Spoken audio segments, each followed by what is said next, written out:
But that's when I learned to say no. Okay, so tell me a time where you've said no. There's been multiple, but let me tell you a time that I learned that I should have said no. So there was this one project, in my early days. You're hungry, you want to get every single job, and I didn't have a crew for this type of job. At the time, I didn't have a crew for the flat roof, so I sent a shingle job, a single crew, to do the TPO.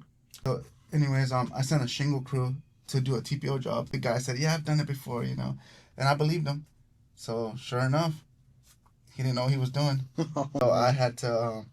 Luckily, it was only a small little porch on the back, so I was able to come back from that mistake. But that's when I learned to say no. If you can't cover it, and if you don't have the people to back you up, it's easier just to say, you know what, I can't do it, but let me see if I have somebody in my contact that can. And referrals, and that's Yeah. why I'm working for it. To not have that bad start. Of course, we've had hiccups, we've had jobs go south, but what customer wants at the end of the day is you backing up your work. Showing up. Making it right. They call and, hey, this is going on. What am I gonna do? I was like, I'm on my way. We'll take a look at it together and we'll find a solution.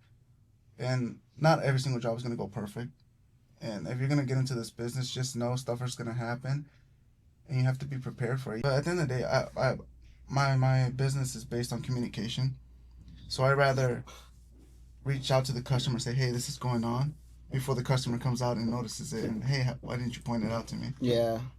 And that's the honesty, right? That's the integrity that you gotta have. And even though it's gonna hurt me, but it's gonna protect my reputation, because like Warren Buffett said, it takes years to build your reputation and only a minute to ruin it.